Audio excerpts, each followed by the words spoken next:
Hi, everybody, and welcome to another episode of HSP TV. I am your host, Barbara, and today I am joined by the lovely Susan Dickerson, and we are going to dive into the wondrous topic of shadow work for highly sensitive people. And in first glance, you might not really know what it is, but stick with us. We will explain what it means, and I'm pretty sure you will recognize some or maybe all of the facets that come with this topic, and I've been really looking forward to it. So thank you, Susan, for being on the show today and for coming to talk with me about shadow work for highly sensitive people today. Oh, I'm so excited to be here with you because it is a big one. And I think we often carry this burden for a long time and think we're alone with it because when we talk about shadow work, these are the things that we often feel embarrassed about, that we feel we need to hide as highly sensitive people. And once we do the work and get a bit more into it, we realize that these are actually our superpowers, our treasures. And it's just so powerful to take these back and to finally feel comfortable in your own skin and be yourself in the world. I mean, that is the gift behind the shadow work, of actually looking into those things that maybe you don't like about yourself, or teachers, parents, everybody has said you're weird. Nobody else thinks like that. You're a little bit crazy. Who are you? You're a bit of a freak. We've all heard similar variations on that. You're silly. You're an idiot. Whoa. You don't fit in, you're an outsider, you're too sensitive. Oh yes, you're too much, aren't you? Or you're not enough. You're feeling it too much. You're making it up. Um, yes, and it's so heartbreakingly shaming, isn't it? And you can be bullied at school because of it, because you're a crybaby because you're so easily moved, and having that lovely empathic side of you, you're just feeling all the feels. And that is so hard when you're little. Oh yes, Away with the Fairies is another one. You have your imagination is too vivid. You feel too deeply. Yes. All these things. Or some people might say you're a bit of a princess. That's another one, because you're sensitive, you feel things. Or a big softie. Yeah. That's another label which we might have thrown at us, and that's particularly hard for men, to be told that you're soft, or that you're pathetic, or you're a loser. These are all labels that are thrown onto us, and we can unwittingly take on and internalize and think, oh God, yeah, maybe I really am, I'm not normal. And then we start telling it to ourselves, and we just get ourselves boxed in, and you think, oh my God, I am weird, I am a freak, no one will ever love me. I'm really lucky to stay in this job which doesn't suit me. And when they call me out in meetings and go, nobody thinks like that. Wow, that's a bit out of the box. Ooh, I'm not sure.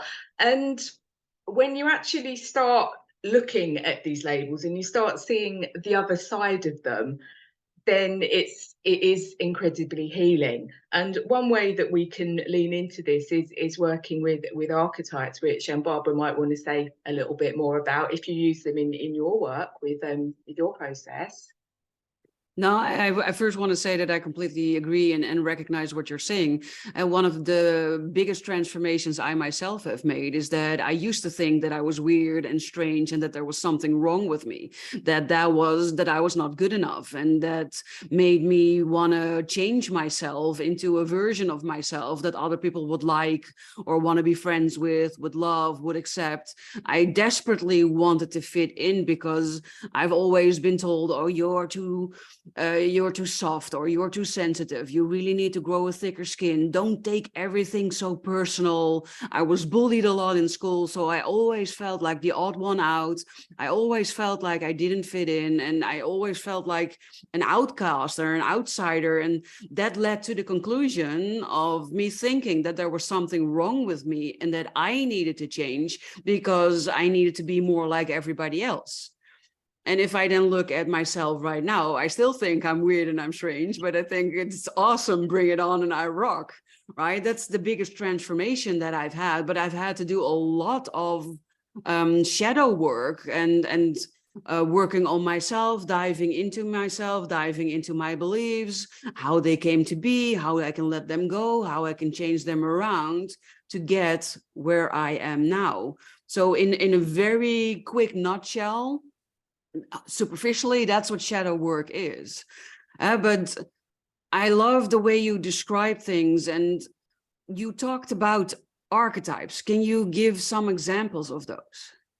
Sure. I mean, we're in a really interesting time in the personal development world where more and more archetypes are coming in. So you may have heard of the Queen or the celebrity, alongside ones which are more common from Jungian psychology. You know, the wise woman, the old woman, the good boy, the good girl, the princess. You know, the monster, the ogre. When we think about all the fairy tales we read as children, you've got the hero, haven't you? You've got the villain. You've got all these different flavors of humanity, and an archetype is different from a stereotype, but you can see there are some commonalities between them. It's like an example. It's almost like an avatar, I suppose, Barbara, isn't it? When we Yes. look at it like that, it can be a shortcut for understanding particular characteristics, and you can see if it's, you know, it's like a costume you can put on and take off, and it gives you a remarkable freedom. And have you used any yourself, Barbara, in your journey? Yes, what I often see is that we tend to be the knight in shining armor, the Oh one that yes. always comes to everybody's rescue, Oh, the or helper. yeah, or the damsel in distress. Could be one, or indeed the queen or the queen bee, the one that has to, or the king, of course, when I'm working with men. So these are the ones that I recognize. It's the persona that you turned yourself into, or the role that you're playing. And so I often work with the masks that people are wearing, which is my version of these archetypes. And so I had a version of Barbara that I was when I was with my family. And I had a version of Barbara that I was when I was with my friends. I had a version of Barbara that I was when I was in school, a version of Barbara when I am at work. And these can be different people. So at home, I could maybe be the damsel in distress, while at work, I was the queen, or you can be multiple of these personas depending on the situation that you find yourself in, and whatever you feel that you need to channel or be to keep yourself standing. They're usually survival mechanisms. Absolutely. I think sometimes as HSPs, because you know we are so keen to learn, we're so smart, we can really intellectualize things sometimes, and what we forget is fundamentally every HSP, we really need to feel safe. We need that safety to Yes. blossom and bloom and finally be ourselves. And after years of putting the mask on, whether it's, you know, the good student, the competent manager, the professional musician, you know, the person who is practicing because they want to deliver the most perfect performance as a singer, as a dancer, it is such a goddamn relief when you can take the mask off and stop performing, because you don't need that validation from the audience anymore. And it's kind of heartbreaking when you realize you only needed to value yourself, but because nobody has valued you, Mm. you kind of have to learn how to do it from scratch, and with the help of healers and therapists and your friends and family. It is the work of a lifetime, I'm not going to lie, Mhm. but it is so worth it. Yes, definitely. It's very rewarding. And when we then talk about how do you know if you need shadow work, and these things that we've been talking about, these archetypes or these masks, they usually stem from a place of non-validation, where you haven't learned that you are beautiful just the way you are, that you are perfect just the way you are, where your parents haven't instilled enough upon you that you're lovable, that you're enough, that you're worthy, and that you just can be yourself, either by not providing a place where it's safe to be yourself, which was the case in my life. It was not safe to be myself, but it was also not safe to be myself in school.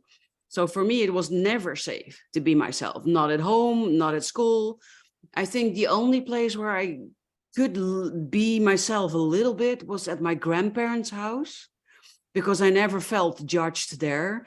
So these are indeed indicators of that you might need shadow work when you've been bullied, when you've felt unsafe, when you've had trauma or abuse, or even parents that ignored you. Maybe no trauma happened at all, but you were invisible when you were growing up.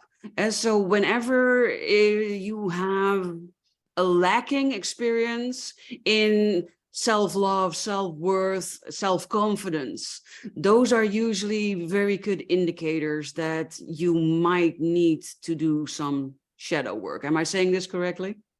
Yes, I completely agree. I mean, sometimes we might think, well, why am I feeling so unhappy? My parents paid a lot of money to put me into a good school.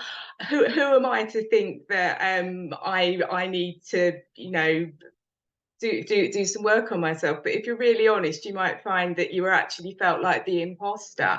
And even if you did go to a good school, you didn't get the love and support, and you may have felt less than the other people around you.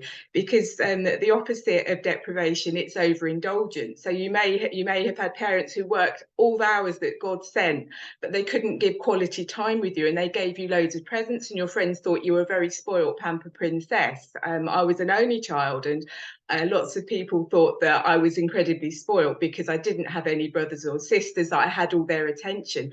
And the truth of the matter is my parents weren't in a place where they could. They'd had very deprived childhoods themselves. They didn't know how to love. You know, they tried, but, you know, we never know somebody else's background story, and we do each other such a disservice when we make the assumption that because X it must be Y, and sometimes it isn't. We can be miles off the mark.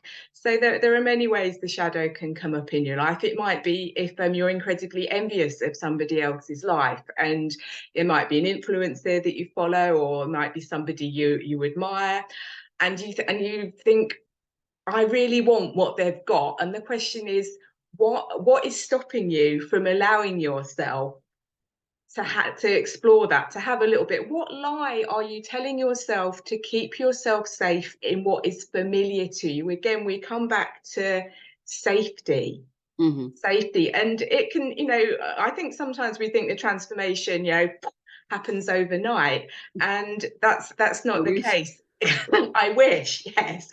You know, we keep working. There's different steps as you integrate. I think also sometimes we like to believe that therapy and healing, it's a linear process.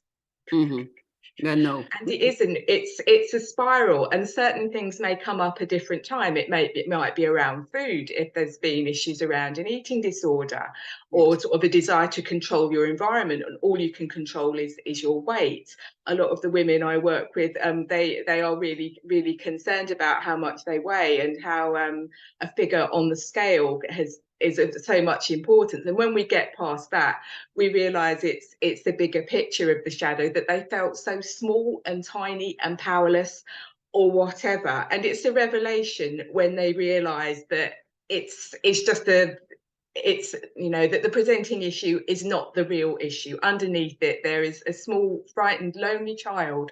And it's that feeling alone, isn't it, Barbara, as well as feeling unsafe, that is heartbreaking for so many of us HSPs when we're younger. I often also see it with, well, I think they call it the middle child syndrome. Yes. I often see it with middle children also, because the oldest one is the one that experiences everything for the first time, especially when you as a middle child are of the same sex as the first one. So you're basically the second boy or the second girl. And then the third one is the youngest. So they always get a lot of attention because they've already done it with 2 children. And then especially I saw it with my ex. He was the second boy and the youngest one was a girl. So finally a girl for mom, but also a daughter for dad. And he felt sort of in between, and he always felt invisible and unseen, and like he needed to prove himself, like he needed to prove his worth. And what I always say is, I compare us to onions, and we always peel a layer off. Every time you work on yourself, anytime you heal something, anytime you discover something about yourself and you deal with it, you give it a space, a place in your life, then you're peeling back a layer of the onion. And depending on how deep the hurt was, so everything that happened to me in my childhood from a very young age has penetrated very deeply. So every time I peel back a layer of my onion, I get confronted with something that in the beginning I perceived as the same thing. I thought I already dealt with this, and why is this coming back? Why is this coming up again? And that's because it penetrated on such deep layers that every layer I peel off, I need to do the work that's connected to that specific layer. It can be a deeper emotion that I can now let go of around the thing that happened, or some other insights before I wasn't able to grasp. And now with this new knowledge or this new space that I've created within myself, I have a different perspective, and I need to see it in that light to get some new insights in order to let it go. Because that's something that I've been asked a lot. You know, I've already done all of this. Why does it keep coming back?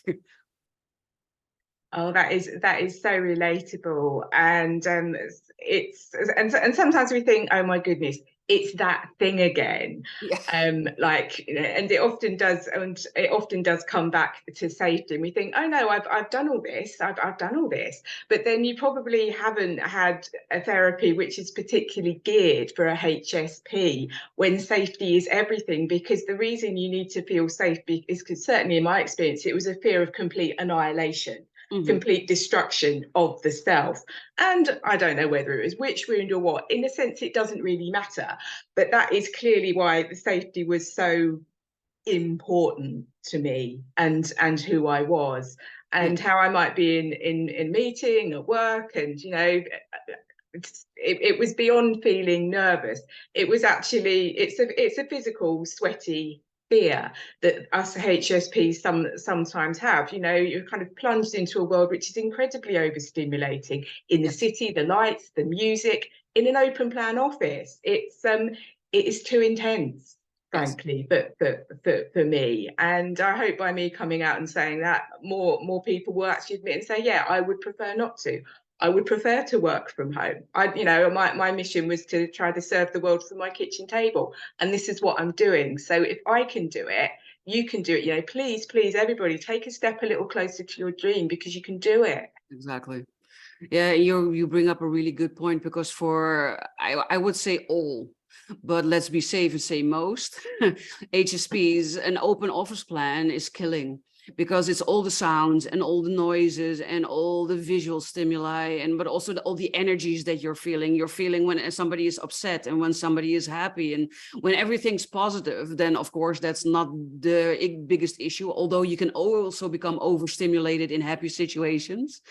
So if you go to a wedding, for instance, and you love the pair that's being married and they're your best friends, and you're looking forward to the day and everything's happy and beautiful, you can still be overwhelmed and exhausted at the end of the day, even though everything was positive. So it's not necessarily a negative thing. But for most HSPs, the open office plan and the work environment is killing.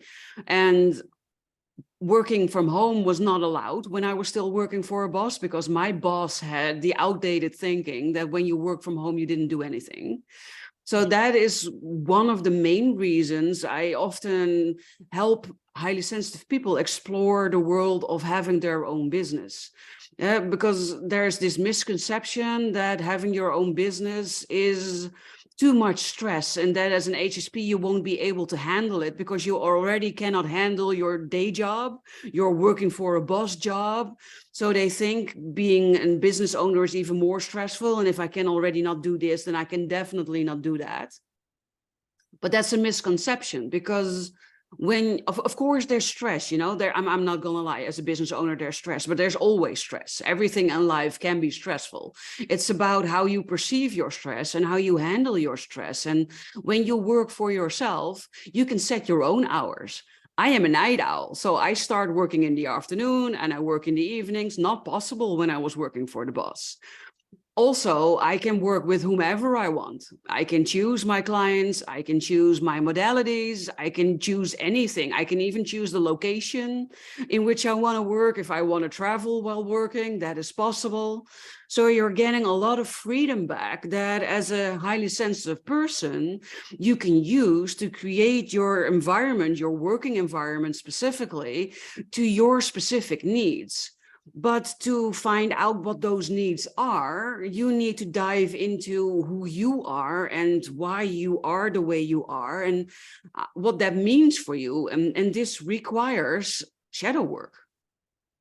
It does, and it's also it's an appreciation, isn't it? It's actually giving yourself permission to have needs in the first place, because often we were the quiet one, or we're maybe the really fussy one, or well, nobody else is getting so hung up on that. What you know, why does it matter to you? And people tutting and sighing, and you're so right about the overstimulation. When we're happy, it can almost feel like an out of body experience. And when people have said to me, "What, you mean you can be too happy?" I say, yes, as a HSP, you do need to remember to ground yourself, to take care of yourself, you know, be aware of what you're eating, how you're moving. You know, you need to take exquisite self-care of yourself, because you are precious. And yes, you're different, and it's okay to be different. And Yes. so it's kind of like the safety and the freedom go together, don't they? They really do. Yes, you need to feel safe to be yourself, so that you are free to be yourself, but also free to do the things that you love doing the most. Because at some point, because I believe we are born into this world perfectly. We are completely ourselves. We are never doubting our abilities as children. So somewhere along the line, when we are born, and between when we are born and when we are an adult, or probably already a teen, something happens where we learn that it's not okay to be ourselves. I have this ability to know things without it being possible for me to know it, but I know it, and with certainty. So that scared people. People were scared of the things that I knew that they thought I shouldn't know. So when I said things and they were spot on, people told me, oh, don't do that. And they made me feel like it was a bad thing, that this gift, because it is a gift, that it was not a gift. And I started to see it as a curse and as something that I needed to deny. So I started suppressing a really big part of myself, as a survival mechanism, also because of the abuse that was happening, but also because it didn't feel safe to be me. And that's happens usually when we start going to school. Because when we go to school, I always compare it to a factory with this factory where everything is produced exactly the same, like car Like parts or sausages, exactly. And so everything goes into it and everything comes out the same. That's basically what a school does. So they take the individual child and mold it into what we think an adult should be when they come out of school. And that means that we get taught to not be ourselves, and that we need to be this version of ourselves that's socially acceptable. In general, the advice is know what you want to be from a very young age, so that you can have a really good education becoming that person, and then finding someone to share your life with, having a good salary, buying a house, getting children, maybe some pets, and then you die.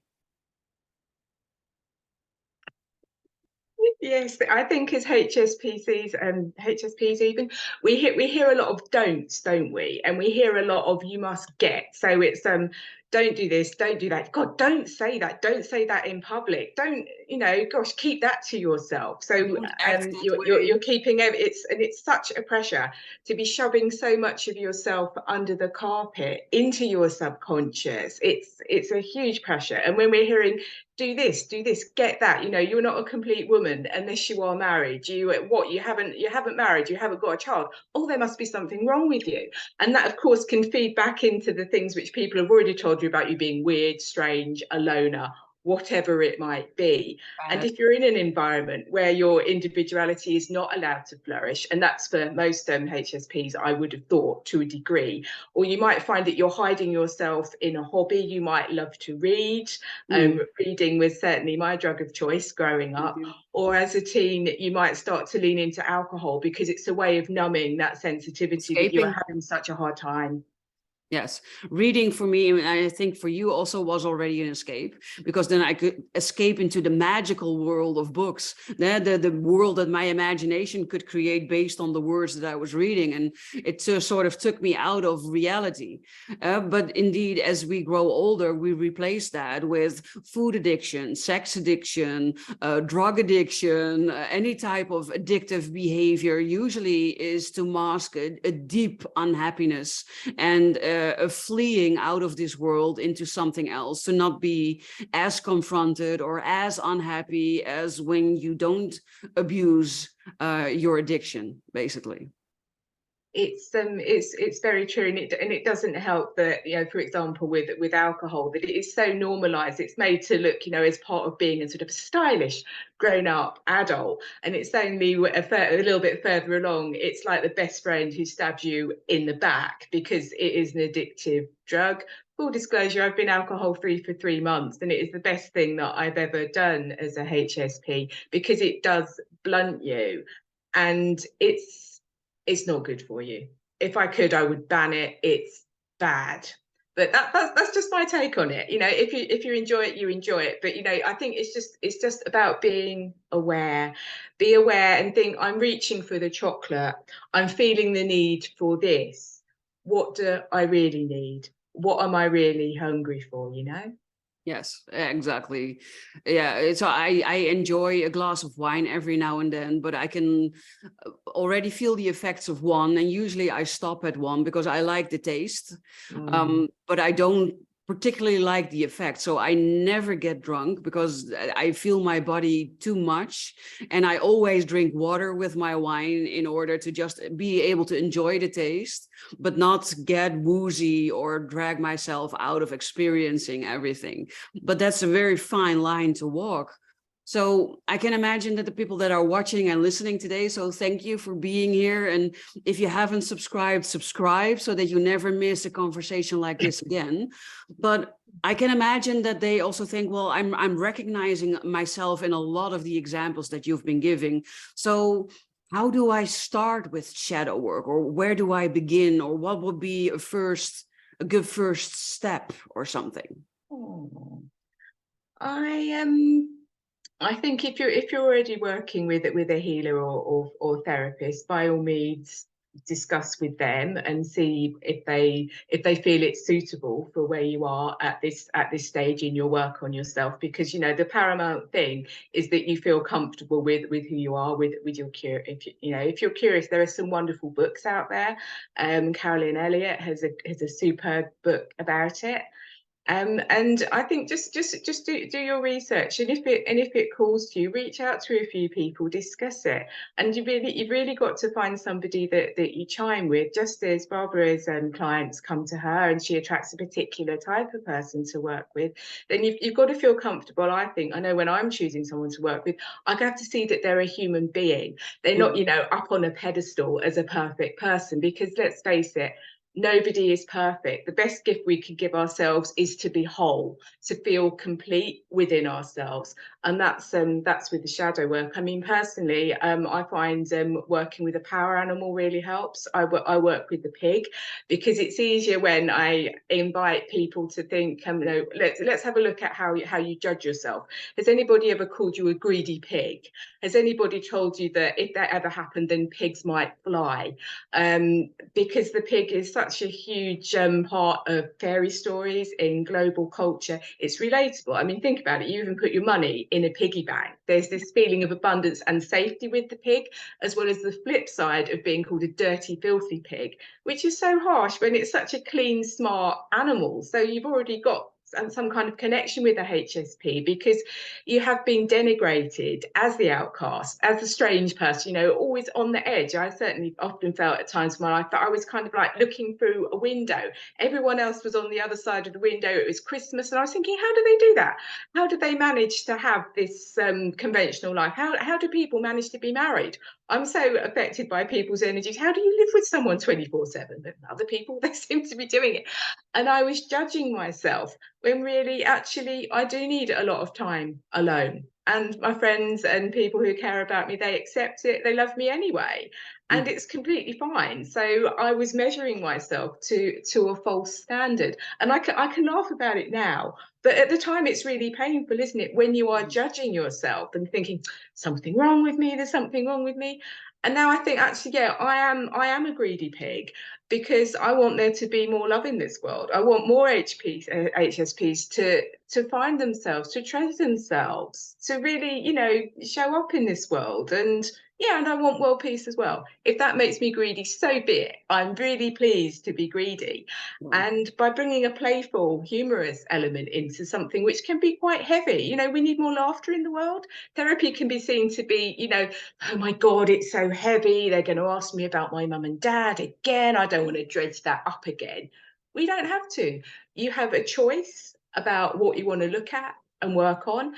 And the most beautiful thing about it is, once you've looked at the shadow, once you've kind of seen the gifts of it, what is known as the golden shadow, when you see that, you know, you may be a queen bee, but you're very generous with it. You may be pig-headed, but that means you're persistent, you know, you're passionate, you go for what you want. And forgive this cheesy moment, but when you integrate the shadow, when you see your light, you see your true colors, and they are beautiful, and it's a wonderful way of expressing yourself in this world. Hmm. I couldn't have said that any better. It's indeed it's a combination of what I call the rules, the bullshit rules of life, where society and your parents more often than not tell you how you're supposed to act and behave and be, in combination with how you've been made to feel about yourself, that makes you compare yourself often to other people and then find yourself lacking. And the comparison itself is not even the bad thing, but it's when you look and think, oh, they are more successful than I am, so I must be doing something wrong. Or they started their business 4 years after mine. I'm still struggling with clients and they say they have 30K months or something. And then you feel that there's something negative about yourself. It's in those moments where the problems lie, because the only thing that you can compare yourself to is yourself of yesterday or last week or last month, because otherwise in Dutch we have a saying, it's comparing apples to pears. Yes. It's not the same, and it's, you're comparing the wrong things. So it's about getting to know yourself really well, the ins and outs of your user manual, as I call it, and then embracing who you are and finding your way to being proud of yourself and taking really good care of yourself. And these are often difficult things for us, because when we take pride in ourselves, we are being told that we are maybe narcissistic, or that we value ourselves too much. So there's a negative stamp being placed on priding in yourself or your abilities. And also, when you take really good care of yourself, then you're being called egoistical or egocentric. And often also compared to narcissists. So that's a discussion I also have, and that's beyond the scope of today's talk, maybe a good one for next time. But not everybody that's being called a narcissist is actually a narcissist. And taking really good care of yourself, loving yourself, and finding pride in who you are, how you look at things, how you handle yourself, the abilities that you have, they are beautiful things that are worth being proud of, and not being made to feel ashamed about it. Because if I look at myself, I discovered I'm a multi-potentialite, which means that I can do a lot of things. And honestly, I haven't tried anything that I wasn't able to successfully complete. Even things I had never done before, like carpeting my stairs when I bought my house. I had never done it before. I watched a YouTube video. I thought, well, what's the worst that can happen? Well, that it's on crooked and that I need to take it off again. I think, oh, I can handle that part. And I did it. And at the end, it looked perfect. And those are the things that I started discovering about myself, right? That there's nothing that I cannot put my mind to and have it be perfect when it comes out. But saying that before I did my shadow work, felt like I was boasting myself and that was frowned upon. Mm. Oh, that's such a wonderful example, because it's a reminder of how powerful the mind is and how we're constantly meaning-making machines, aren't we? Yes. And we judge ourselves, and especially if we kind of found the only way we could get love and approval from our parents was by getting, by doing well at school, so getting yet another qualification, needing that validation from the piece of paper. So actually thinking it doesn't matter if I fail my driving test. I love myself anyway, I'm good enough. It can still feel a bit of a shock after the years of brainwashing, or actually going, yeah, I did that. I did the tiling. I bought a house by myself. I did this, I did that. What it is you're finally praising yourself and you're giving yourself that love and recognition you've never had before. Of course, it's going to feel strange. Of course, you will resist it and push it away and feel that push and pull until it becomes normalized, and until you're hanging out in an environment where like-minded people are going, yeah, well done, Barbara. I think that's amazing. Yeah, I want to see your tiling. And you don't feel that you're boasting or big-headed. You're thinking, actually, people think it's fantastic. And when they ask you how to do it as well, it's about building a positive love spiral for yourself. It Yes. so is. And if you don't choose yourself, no one else is going to do it for you. I think this is the trouble, because we've often been encouraged to be good helpers, to be a good girl, to put other people first, because we're still It's in the weird, aren't we? Bible. We're over here being weird and freaky, and we have to work really hard to be liked, because now we think that we're not good enough or we're a bit mad. And that's just such a lie. You don't have to work for it. You don't. No. No, and it's in the Bible, right? Love your neighbor more than yourself. It's not that literally, but it comes to, or most people interpret it that way. So they're always there for other people, but they forget to take care of themselves in the process. That's one of the pitfalls I often see with highly people, that they're always there for other people. They're running around like crazy, trying to take care of that person and also do this and then that study and be there for the children and do the work for the boss. And you can already tell, the more you pile on, the more stressed you're going to be. And if you then don't put in regular breaks for yourself, or time outs, or eat well, or maybe take some time to just do nothing and Oh, sit in heaven the sun with a forbid, book, doing nothing. right?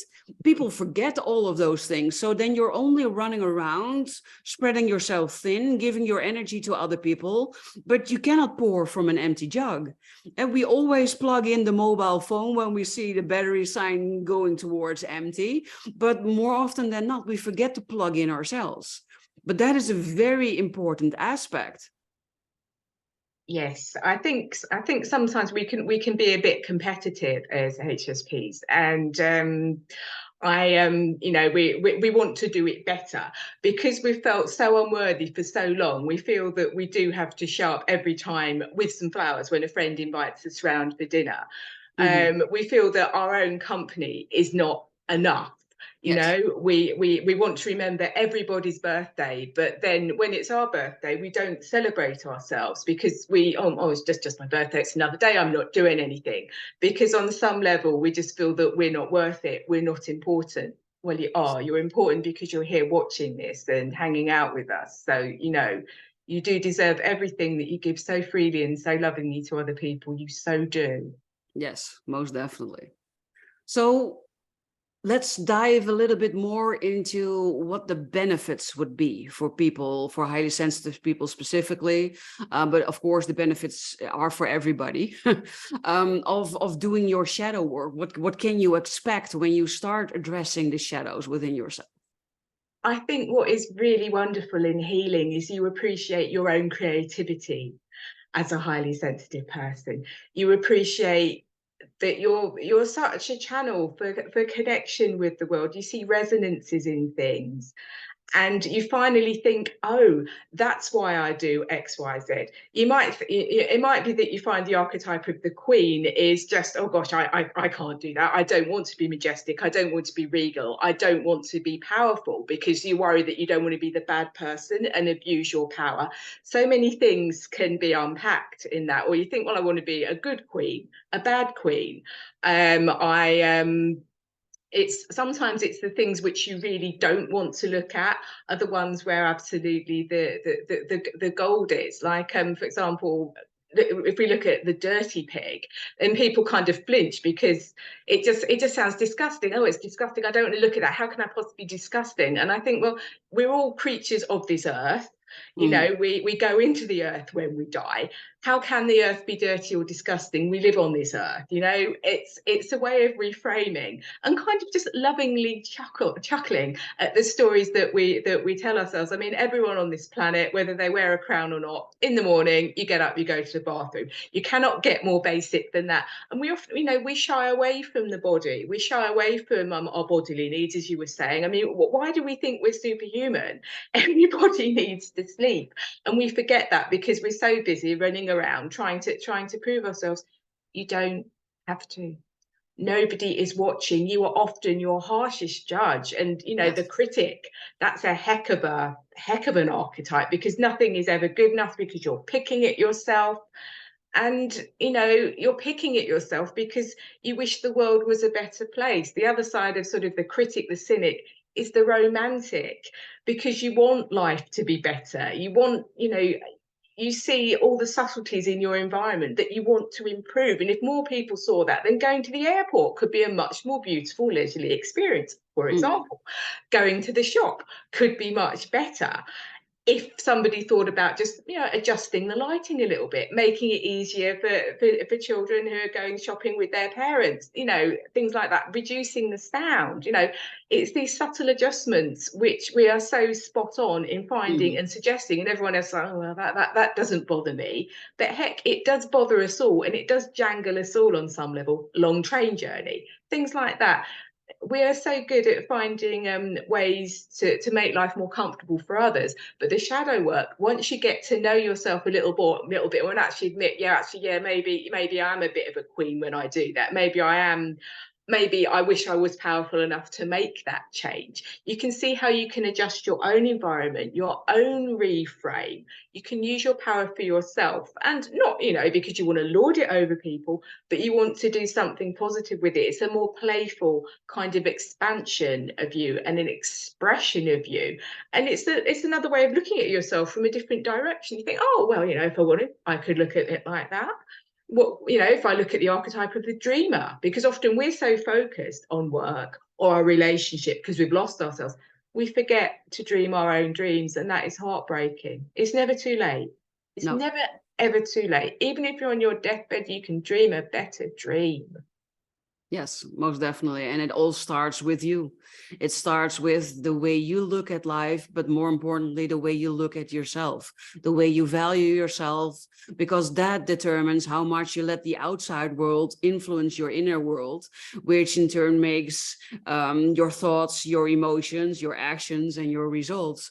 So by doing the inner work, shadow work is doing inner work, by looking at the things that you might not be so proud of, or the things that you don't want to admit to people, or the thoughts that you've been thinking that you never ever share with anyone because you're ashamed of them. They tell you stuff. And there is no shame in everything, because this is just how you are and how you've been raised.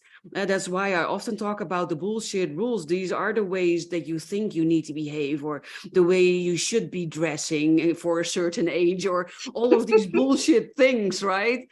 That make up the rules for our lives. But we never stop and wonder, is this actually true? And more specifically, is this true for me? Do I want this to be true for me?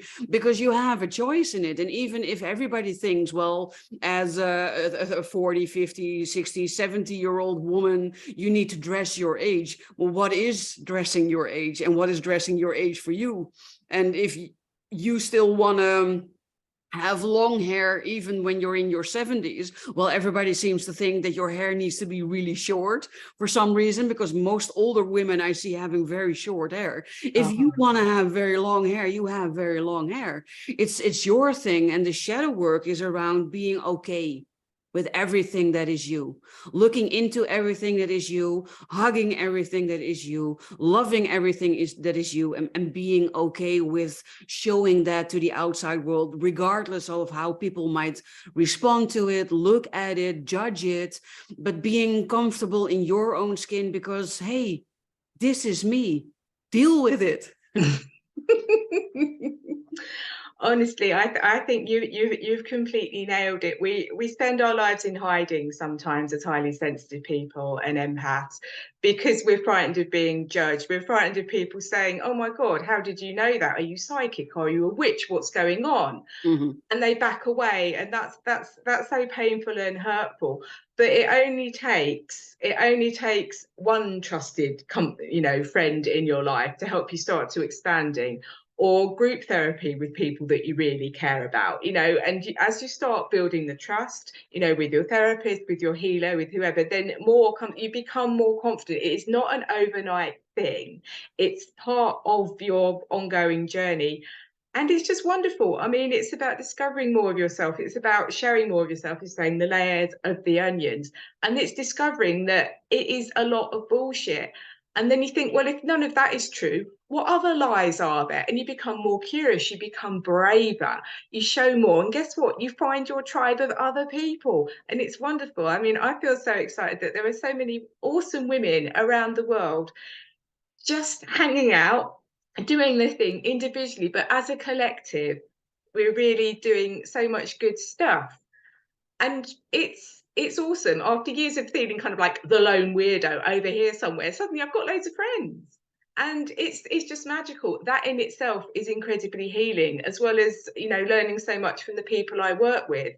Because it's not, it's a two-way street whenever you work with someone, isn't it, Barbara? And it's such an absolute privilege because we heal each other as a collective in partnership.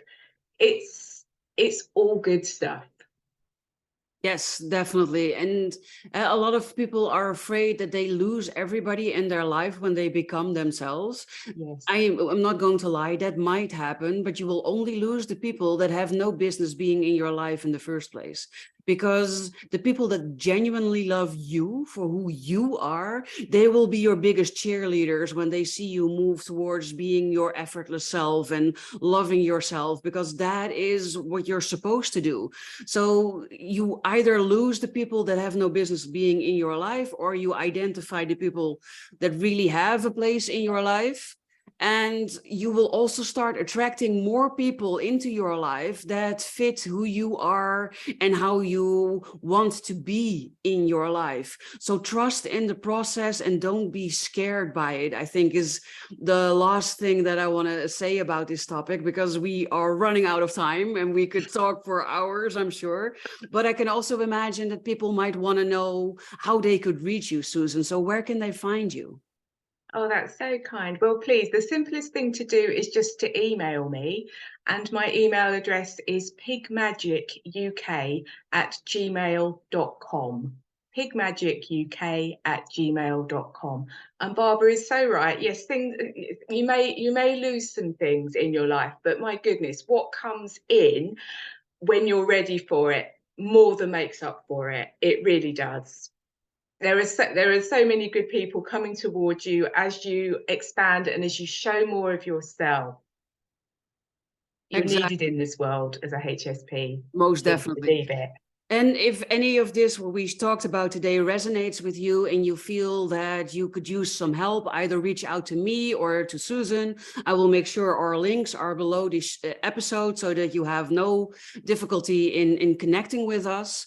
I offer a free virtual coffee for everybody who just wants to talk and see if we might be a good match. And you can also reach Susan and talk to her if you feel drawn to her energy.